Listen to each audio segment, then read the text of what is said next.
Good evening, everyone. Welcome to Tell Us About It Tuesday. I'm your host, Katie Littles. We are glorifying God by sharing the good works of his people. Tonight, our guest is Dr. Sonnet Ford Grant.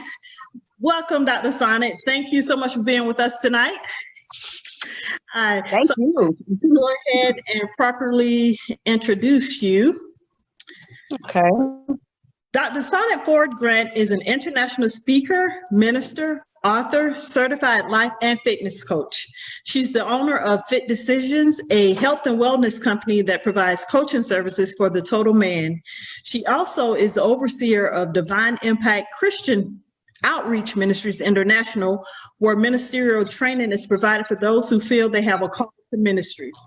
She pastored for 17 years until God called her out of the four walls to travel and speak to women as a life coach and help empower them to become who God has called for them to be. Recently, she has become a personal trainer and fitness instructor, training people how to keep their temples healthy so they can be fit for their God-given purpose.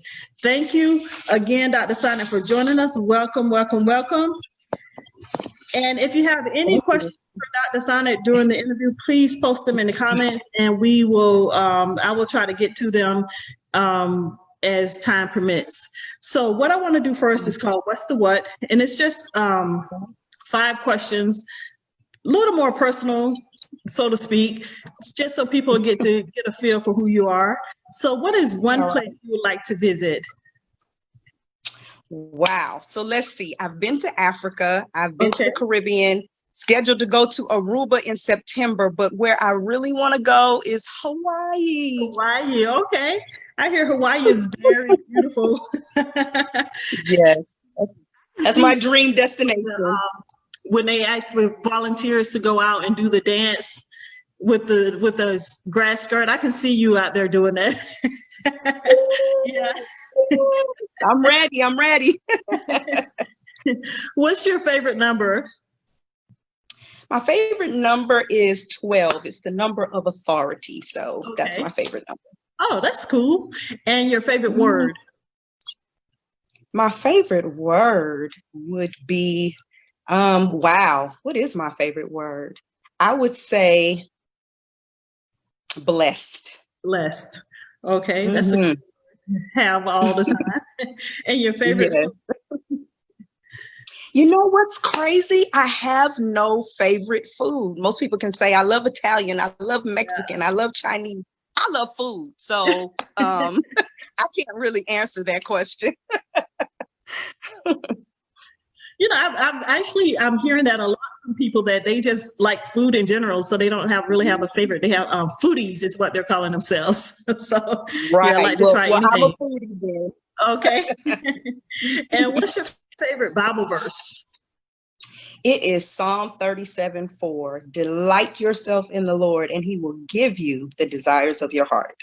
Amen. That is a great scripture to have always on hand there. So we're going to get into our questions.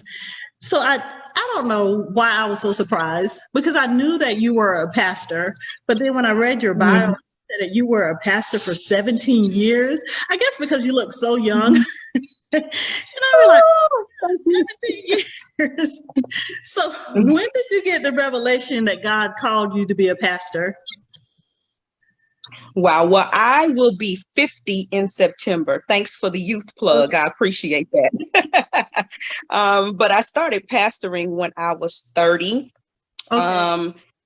I felt like I was already in ministry, and I felt like God was leading me to be a leader and to pastor. And to be honest with you, even though I felt that God was calling me to that, I struggled with it because I came out of the Baptist church, and they didn't believe in women being pastors or ministers, pastors. And so I struggled with that.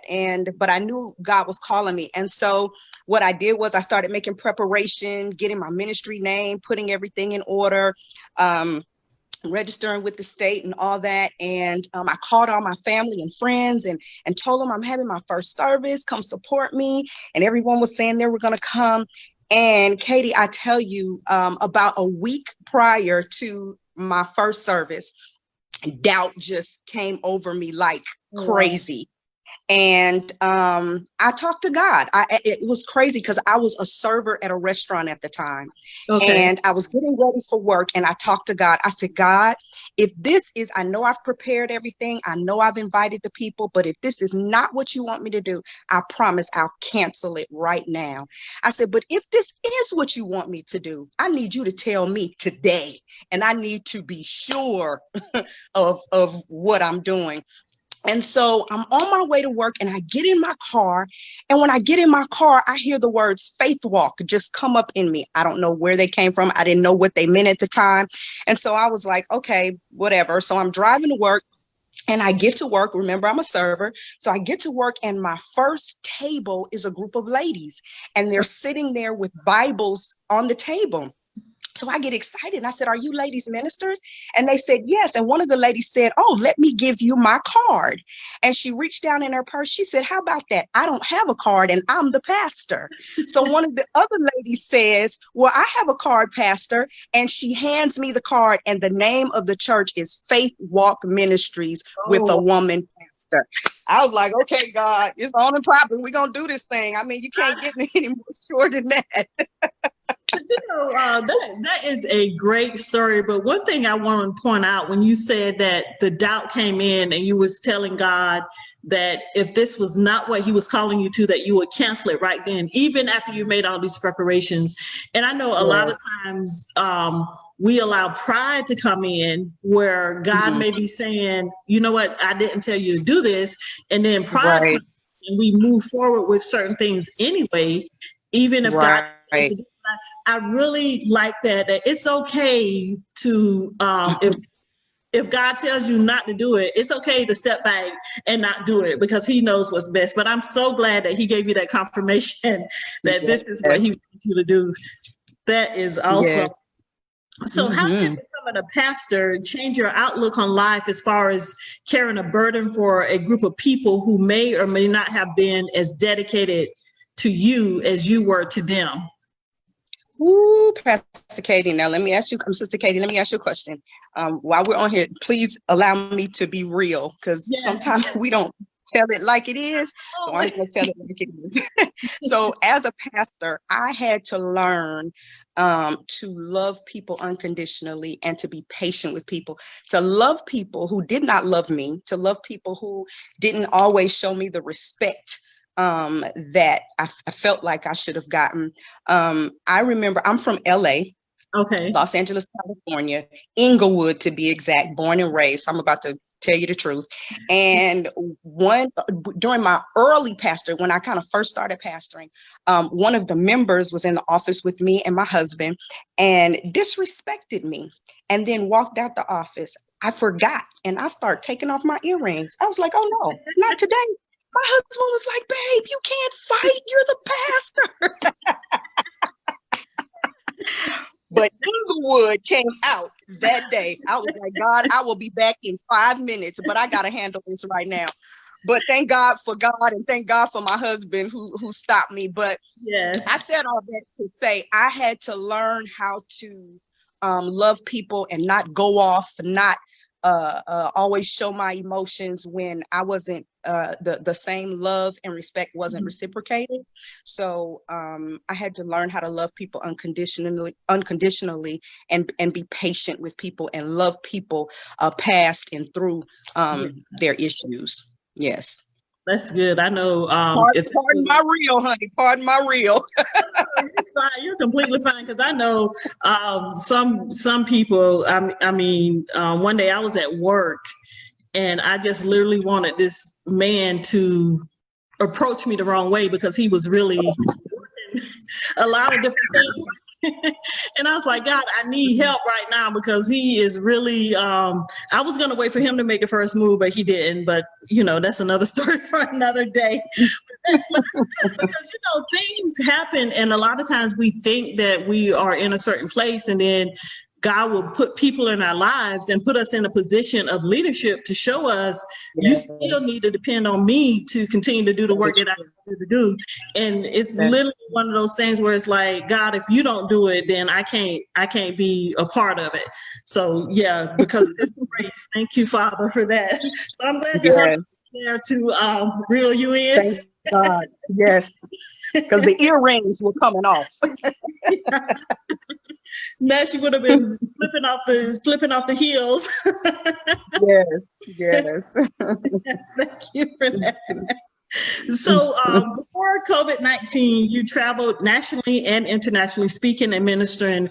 How have you adjusted to the implementation of the sheltering in place? I know a lot of places are opening back up and some states are really trying to shut back down again because of the rise in the coronavirus. So how has that part changed for you as far as continue to go out and coaching women and mentoring women?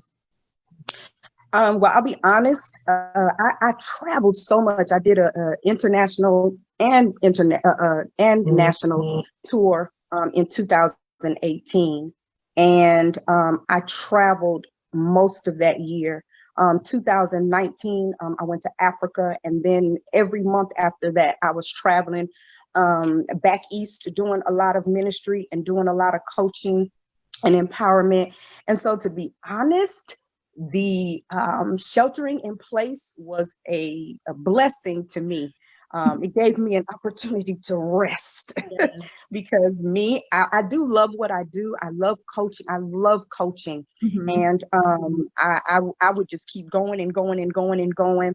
And so what God told me about the whole quarantine thing, and I know there's a lot more going on, but he told me it was an emergency sabbatical. It was a time to just sit and be quiet and hear and know how to move from here. And it also gave my husband and I a lot more time to spend together because he works and I travel. So it's given us time to just spend time together and bond even more. And I've been cooking more since the quarantine. My husband is happy for that. That's great. That's great. Yes, but I will say I've still been speaking. I still on a regular basis speak to people in Liberia. I speak to people in Barbados. So I still speak. So that has not stopped the word from going forth or the coaching from going forth. So it's still happening. I'm just not in person there. That's great. That's great. And, I know a lot of people have had time to bond. I was telling somebody the other day that this is the longest time out any of us has ever been on. Like God is like, go sit in the corner and think about what you did. Yes. Right. Right. But it's great seeing so many, even though it's a difficult time for all of us in a sense, it's also great to see so many things coming out of it, that people are really stepping out of their comfort zones and doing things that they never would have done before had it not been for having to be home all the time, so that's a great thing. And it's great when you're when you can bond more with your family. That is absolutely great, because sometimes you forget about the other person, like who this person is. So it's great to relearn each other again. Yes. So how do you transition from traditional ministry to becoming a personal trainer and fitness instructor? Girl, that is the $1 million question. Like, for real, it's the $1 million question. Ministry is all I knew. That's all I knew. I remember I told you I started in ministry when I was like 28, and so that's all I knew. And don't get me wrong, I still do ministry. I still have Divine Impact Christian Outreach Ministries, which we do a lot of training and mentoring. And then we have a church arm called The Spot, the Spiritual Place of Truth, where I have some awesome people who God has allowed me to pour into, and now they're ministering and doing an awesome job. My mom is one of them, Bishop Dr. Barbara LaFranc, my partner in ministry, Elder Barbara Galloway, and my baby brother. He's 28 years old, Katie. And I tell you, that boy can bring a kingdom word to make all of us just shut up and sit down. So Ellis Ford, he's phenomenal. And so we still do that. But God has branched me out. And so I do the life coaching, but then the fitness coaching thing came in. I think when I realized I'm about to be 50, like really, I'm still dealing with that a little bit. But when I realized I was about to be 50 and just dealing with some things in my body, going to the doctor and, the doctor telling me there's some things going on, and then just thinking about some of the issues that my family generationally has dealt with, it made me say, you know what, I need to do something different for me. But because I'm a coach at heart, whatever I do, I always want to pour into other people and train other people. So I couldn't just, as I was working out myself, I was like, I gotta tell other people how good this feels. I gotta tell other people the benefits of this. And so I was like, you know what? I'm going to be a fitness coach. And with everything that I do, I always ask God first, just like I did with the pastoring. I get the confirmation from him. And so I'm going to share this with you real quick. I was at a particular church and was doing coaching more so, a vision board empowerment session. And God told me to implement fitness in there. I'm like, okay, God, I'm going to this church. He said, I want you to implement fitness. And he told me, Katie, this is going to sound crazy. He said, and I want you to put a hip move in it. I'm like, okay, Lord, you want me to go to this church and put a hip move in it? But anyway, so I'm struggling with it. And right before I was scheduled to speak, I'm in the room and I'm struggling and I'm sweating. I'm like, oh my God, I got to go in here and tell these people to move their hips. So I as I'm going to the room where I'm supposed to speak, the pastor is there. And I say to the pastor, I just want to let you know, I said, how God uses me is a little different. I said, and he wants me to do this fitness routine, and he wants me to have everybody move their hips. She says to me, I'm dealing with my hips. Oh, wow. She said, I'm having issues with my hips. She said, the doctor just told me something about my hips. And I just started crying right there because the doctor told her, you need to start moving your hips. Who knew but God? And so those are the things that he does to give me confirmation, to let me know you're on the right track. Because sometimes, because I'm very radical, sometimes I feel like, am I stepping out here on my own? But then God always gives me confirmation to let me know I'm in this. I'm doing this. And so the transition has been strange because, again, ministry is all I know or all I knew. But he's branching me out and allowing me to meet other people and to influence those people. And so it's been a blessing.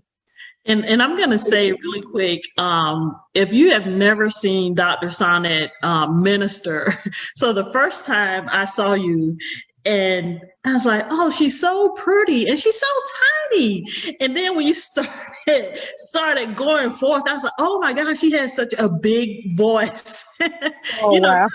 But very big, very authoritative. And that was really comforting to me, because I said, okay, I can see where people, because of your size, people may think that you're not as powerful as you are. But when you open your mouth, you tell you, they going to be like, okay, I need to listen because she got something to say. So thank you. I have enjoyed watching you, being there when you minister, not just looking at you, but actually gleaning from you and receiving the information that God is pouring through you. So just wanted to say that. Oh, thank you. Okay, Thank you. You're welcome. What advice would you give to someone who desires to be a multi-dimensional coach? Most people, either you're a life coach or you work in one area, but you are ministering to the whole man. What advice will you give someone that desires to do something like that? Yeah, so I have two words. They're E words: experience and empathy. Okay. You cannot take somebody through or walk somebody through something you have not been through yourself. And so I can help people spiritually because of where I've been spiritually. I can help people with the soul. There are a lot of people dealing with depression. And that's something that I've dealt with. And because I've dealt with it, guess what? I can put myself in their place. It's not just sympathy where you're feeling sorry, but it's empathy where I'm there with you. I feel it. Girl, I got it. Girl, I understand. And so, and now going through the fitness routine, me holding myself accountable to moving and eating right helps me be able to help other people. But because I've never been athletic a day in my life, people watching me now and they're like, what? I've never been athletic a day in my life, never been active. But so now when people come to me and they're like, I know I need to do something, but I don't feel like it. I get it because I was there. I understand. So that's what I'm saying. Experience and empathy. It takes that to be multidimensional, to be able to minister to people at each level. Been there, done that, got the t-shirt. I understand. However, the excuses won't fly. If you want to do this, let's move forward and let's get it done. So that's that. That's great. That's definitely where Romans 8:28 starts to kick in when you can look back on your life and see those times that you thought were the worst times and how God uses that for you to help other people. So that's absolutely great. What would you say to someone who is actively pursuing fitness training as a business but has gotten stuck? I would say be your own first client.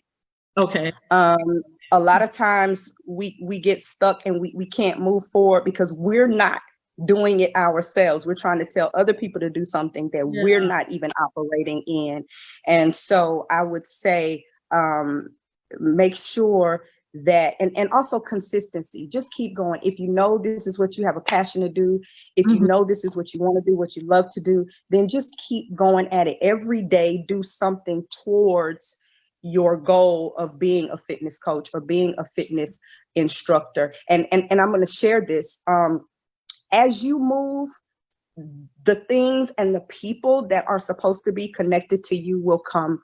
So when I first started doing this fitness thing, at first my family is looking at me like, what is she doing? But I was constantly going to the gym, change the way I eat.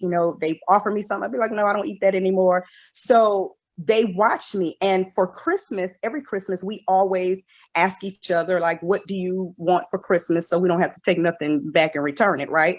So, and then during Christmas time, we all open up our gifts. Nobody asked me anything last year. So, didn't think anything of it. But when I opened up all my gifts, from my mother to my husband, to my brother, to my children, everybody got me something to do with fitness. Oh, wow. And I'm thinking, like, did you guys talk about this? And they're like, no, listen, Katie, no, we've just been watching you. Oh, so we knew what to do. And so that's what I wanted to say to someone who may just do, because people are watching, and as they watch and as they see you consistent, they'll come alongside, and all the things that you need to move forward will be provided. Okay. And that's great advice for any industry. So be your own first client. Okay. I definitely need to remember that and be consistent. That is great advice. Okay. Yes. I really like that. In your life journey, what has been the most pivotal moment in you becoming who you are today? So I would say when God branched me, so again, I'm still in ministry, but when God branched me out of just the four walls, that was actually, I felt it coming. I felt it for a couple of years, but then I will say, kind of like the pride kicked in, like, I have this church, I have these people, I can't, what can I, I can't do anything, but I knew God was doing something in my heart. I just didn't know how to go about it. And so when it happened, it was just like, oh my God, like I'm out of the four walls. It was weird for me. It was a big transition. But what I didn't realize was that there, as I mentioned earlier, was a group of people that I wasn't reaching in the four walls. And so when God called me out of that, it's like I get around all these other beautiful people who have good hearts, who want things out of life, but they just don't know how to connect. And so I say it like this: God took me undercover. And so a lot of times when I go places, I never mention that I'm a minister. I never mention that I'm a pastor, because first of all, I want to know who you are. Because when you tell people you're a minister or a pastor, they start saying, "Oh, bless the Lord and amen." And okay, you're showing me something that's not even real, right? So I want to know the true you. So it allows me to get to know the true you, but it also allows people to connect to me because they don't feel so intimidated. And so I'm a very down to earth person, but there's no way that you can connect with me. Even if I never tell you there's no way you can connect with me and not meet God. There's no way. I don't care if I'm doing a fitness session. I don't care if I'm doing life coaching. It doesn't matter. I don't care if I'm standing in the middle of the street. You talk to me long enough, you're going to meet God. And maybe not in the traditional way that you're used to meeting him, but you're going to know that God is responsible for this. And so with that, it causes people to connect. And so that was the most pivotal point for me. So now I have a broader view, and now I can see other people and meet them where they are. Paul says, I become all things to all people that I might win some. And so, okay, God, if you want me to be a fitness coach, I'll be a fitness coach. You want me to be a life coach? I'll be a life coach. Whatever you want me to do to win whoever I need to win to the kingdom, then hey, I'm willing to do it. And look crazy in the midst of it. I was going to say, you have to be very confident in who you are in God when he calls you to minister, different than what people expect. Because if you're not confident, you're not going to be able to be effective in whatever he is calling you to do. So that is so any of you out there that y'all like, God, this is weird, I'm different, whatever, be who God called you to be, and he will work the rest of it out. But you have to build that confidence in him first, and then he will put you in those places. That is absolutely awesome. So we have actually, first I want to ask you this. So you released a book called What Should I Do? A Practical Guide for Good Decision Making. It's a book and a workbook. Are you going to be writing more books in the future? Yes. So actually, I'm so glad you asked. So you asked about quarantine. You asked about sheltering in place. So what God did from mid-March to April 30th, I finished April 30th. In 6 weeks, God allowed me to write another book. And it's actually called Fit Decisionz. And it's all about embracing fitness as a lifestyle and how faith is closely connected to fitness, how faith and fitness go hand in hand. I've learned so many lessons, so many kingdom lessons from being a fitness coach. Who would have thought? And so it incorporates all of that. It talks about all of that. And I am so excited about it. My first book, I love my first book because it helps people to make decisions in whatever situation they're in. But this book, I'm telling you, it was not that the other one wasn't, but this one, I just felt God as I was writing it. As I was writing certain parts of chapters, I would be crying because I would feel the presence of God, because he let me know that this is going to reach people. People have to understand, even kingdom people in church, you have to understand the spirit is so important. That's the most important thing. But this body is the temple of the Holy Ghost. This body is what helps you accomplish your purpose. This body is what helps you do the mission and the assignment that God put you here for.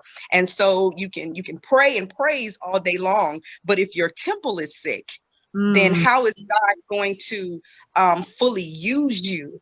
To not saying that God can use anybody. I don't care. Bound to the bed. If God wants to use you, he can use you. But I'm saying use you fully when your body is healthy and your mind is healthy and your spirit is healthy and everything is working together for good. So I'm so passionate about helping people get their bodies right, so that they can accomplish the mission that God has called them to. So definitely let us know when that book is released so that we can push it out there for people, because I want to read it myself, because I know, I'm on my All right, own girl, be careful. Be journey. So careful. You'll find yourself on a treadmill I, I know that's what I and need. eating stuff you didn't like before.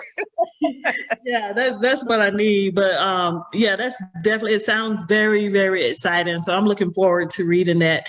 And also Dr. Sonnet's other book, A Practical What Should I Do, the link is in the description box. So if anyone is interested in that, please go ahead and purchase one of those, the book and the workbook. Okay, so we have a show called Promise Friday where we explore promises from the Bible. What role has your faith in God taken in your journey to get to where you are today and where you would like to be in the future? So in a way, I've answered that. Trusting God, being able to hear. I'm always, I remember I went to a church one time, this lady didn't know me, and she said, "You are perched, just like my ears are up." I'm always just waiting for the next assignment, waiting to hear what God says. So learning to trust God, because again, the things that he tells me to do, be like, oh my God. So learning how to hear and know for sure that that is God speaking quickly. When God told me to start a church in Macon, of course, I live in the metro Atlanta area, but when God told me to start a church in Macon, I'm struggling. I'm like, oh my God, I didn't even share it with my husband, because it was just, I'm like, another church, God, we're going somewhere else. I mean, he wanted me to open another ministry. And so another church. And so I was like, oh God, Macon was like an hour from us. And I just didn't know. So one night, my husband and I are laying in bed watching TV. And I'm telling God, I'm like, God, you have to tell me if this is what you want me to do. Again, had not mentioned it to my husband. So we're watching a movie. And right in the middle of the movie, my husband just switches the channel to the news. I'm looking at him like we're watching a movie. But the news comes on and the weatherman comes on. And he says, and there's little arrows shooting on the map from Atlanta to Macon. He said, there's a wind pattern flowing from Atlanta to Macon. And I just start crying. Oh my God,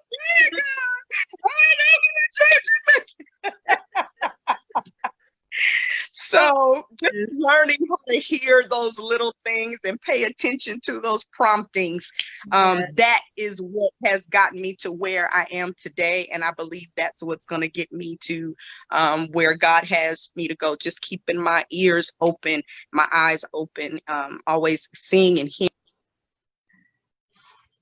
Oh, okay, there we go.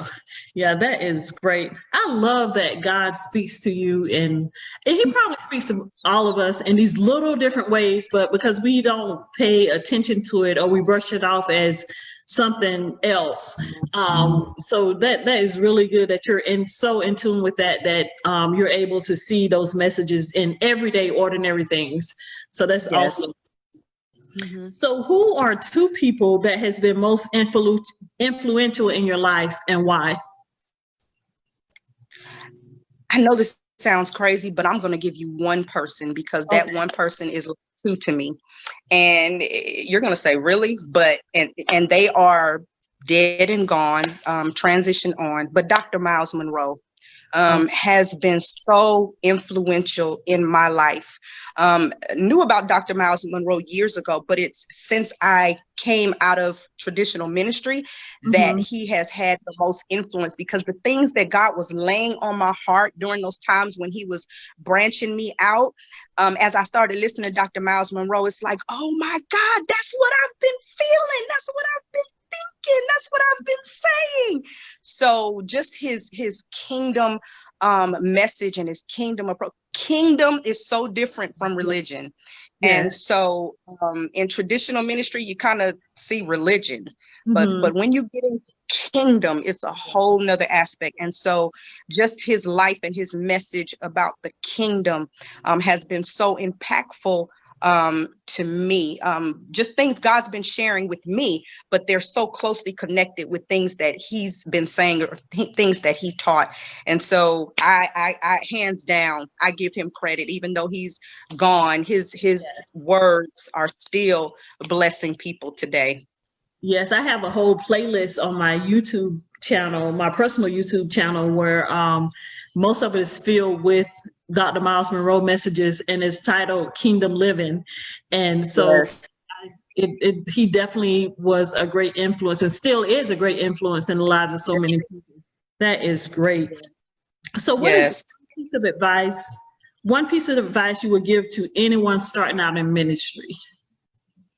Know that you are called. Amen.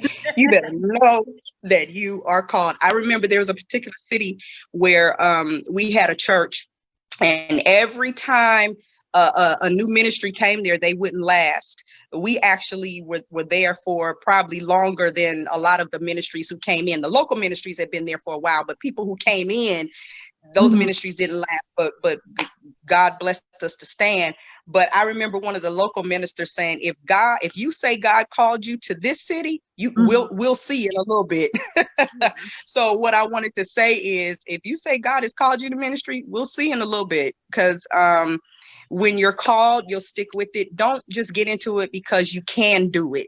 Don't just get into it because somebody told you, ooh, you can preach. No, know that you have a call from God. Know this is the mantle. Know this is the stage. This is the position that He has called you to. It's hard enough when you're called. Yes. So when you're not called and you're trying to operate in a place that you're not called to, that's even worse. So that would be my advice. Just know that you know that you know that you know that you've been called that platform and that position. And that is great advice that will always stand. Because definitely, get out there and drown. I'll tell you. So where can our viewers connect with you online? Can't even talk right now. So really, what I'm promoting right now is fitness. That's where God has me right now. Teaching people how to maintain the temple. So I do have an Instagram page called Fit Decisionz, a Z at the end. My book will be Fit Decisionz with an S, but the business name is Fit Decisionz, DECI. Decisions, DESICIONZ. So no, DECI. Y'all, look, my mind is going I put right it in now. the description box. So with the, I know how to spell. I don't know what's going on, but anyway, so that's where you can reach me. Fit Decisionz, and also all things Sonnet, SONNET. And on both of those, on all things Sonnet, I pretty much promote everything that I do. But on Fit Decisionz, I pretty much stick. So I have workouts on there. I have meal suggestions and different things like that. Okay. All righty. So we are coming to a close for tonight. And there you have it, straight from Dr. Sonnet Ford Grant herself. Please connect with her on social media and purchase her book and workbook. The description is in the box. And when her new book come out, please go out and get that, because we can all use that information. And so we will be back again on Friday at 10 a.m. Eastern for Promise Friday. And then next Tuesday, we'll be back here again interviewing Dr. Jafrida Brown. She's the CEO of Provision Financial Education. And so I want to thank you all for joining us. Thank you, Dr. Grant, for taking the time to come. I have really enjoyed this interview. You gave a lot of great advice that I'm sure we're going to be all be able to use. And guys, please share this video out to your social media pages. And also I will be posting the replay for YouTube, so you can have that link also. So have a good night and have a great rest of the week. Thank you all for coming, and I will see you back here on Friday. All right. Good.